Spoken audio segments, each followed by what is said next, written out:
in southern Mexico, there were magic mushrooms.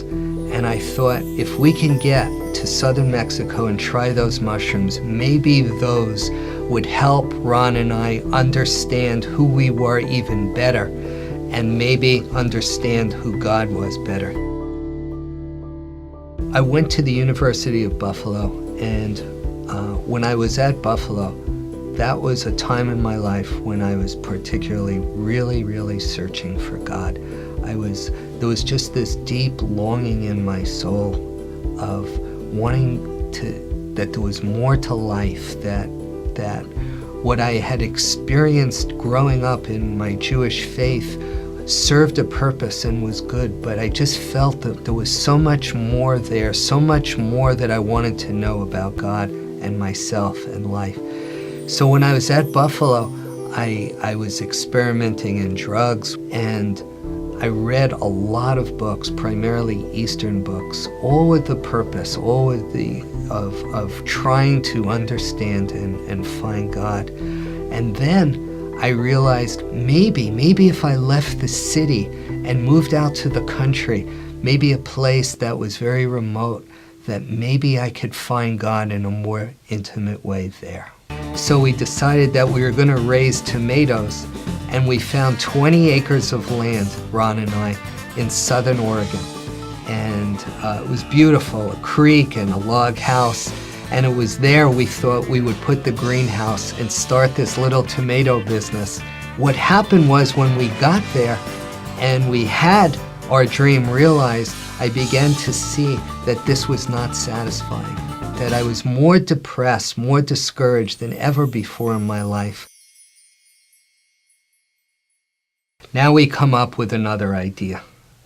We decided we were going to hitchhike down to Mexico, and we did. Almost every ride, they were talking to us about the Bible, about Jesus. I couldn't relate at all. I mean, it just didn't make any sense to me. I was Jewish. Just when we were about to go up to the mountain to get these mushrooms, we find out that they were busting all these long hairs from America, and they said, don't go up the mountain because you'll wind up in jail in Mexico. So on our way back from Mexico, because that trip was a total disaster, we stopped in San Francisco. Ron had introduced me to a girl, Deborah, so we spent a whole weekend together at his brother's place.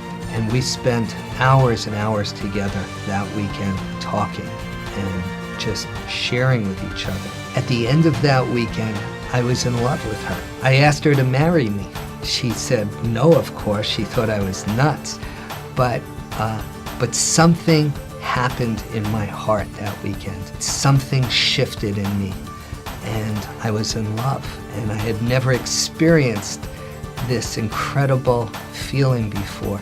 I wanted to give something back to God. I didn't know how, but someone had given me a Bible several months earlier, and I thought, all right, I'm going to read the Bible. And of course, I was familiar with the Old Testament, and I started reading the Old Testament. And in college, I couldn't relate, but now the Bible was coming alive. Anything that I read, Genesis, Exodus, Psalms, anything, it just was so meaningful to me, and I just felt so close to God.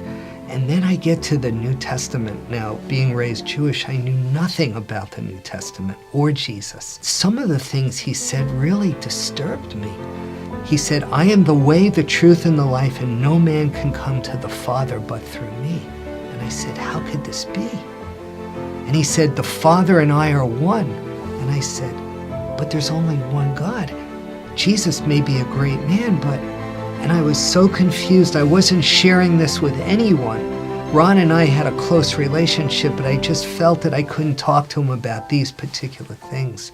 And then one night, I was standing under the stars near our little cabin, and I said, God, if you and Jesus are the same, you got to show me that this is the right thing to do, because I was really scared.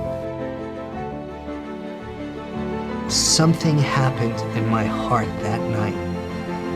The next morning, I shared with Ron what had happened that night before, and he had tears in his eyes, and he said, when we were hitchhiking down to Mexico and we were getting picked up, I started reading the Bible. And I started also to talk to God, and I also believed in Jesus. But I didn't share this with you, Mike, because I was afraid. And here we are, that next day, just embracing each other and crying and sharing with each other how God had met us and how we both asked Jesus to come into our life. And we couldn't believe it. We went to this church. It was life-changing for us. But I was still asking God to show me that this was the right decision. Well, the pastor from that church, he was retired. He was in his early 70s. He came out to our cabin one day to see me. And he didn't know what I was wrestling with, but he started to read a portion of scripture to me. It was, "Who hath believed our report, and to whom is the arm of the Lord revealed? And he shall grow up before him as a tender plant, a root out of dry ground. And he was wounded for our transgressions, and by his stripes we are healed."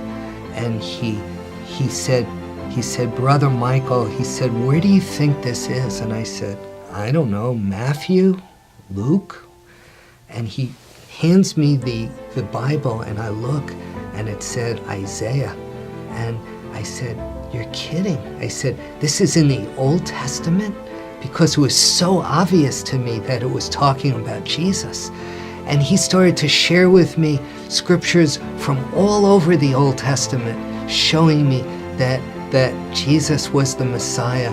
And that prayer that I had asked God, show me that this is the right decision. That day I felt so secure and so satisfied as this pastor started sharing with me from the Old Testament about those scriptures. And I was so thankful to God that he had answered my prayer.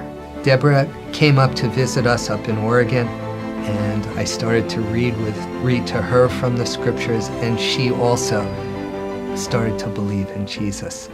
And a few months later, we got married. She's still my best friend to this day. We have an amazing, amazing marriage.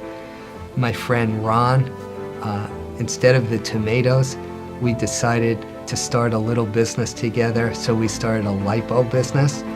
And I guess I took the Lord literally when he said, "Be ye lights of the world," and we went into the lighting business. And that little tiny seed has grown into one of the largest lighting companies in the United States. And when we went back to share with our family, my mom and my dad and my brother have also come to believe in Jesus, and that is tremendous. I know that Christianity, I know that believing in Jesus there's so much from the past with the Holocaust and what Christians have done, but this has nothing to do with Jesus. This has nothing to do with the Bible. And the Messiah that was prophesied long, long time ago, I just would encourage you and challenge you like I did to search and ask and read the scriptures for yourself, with just asking God with an open heart and an open mind, could Jesus really be the Messiah?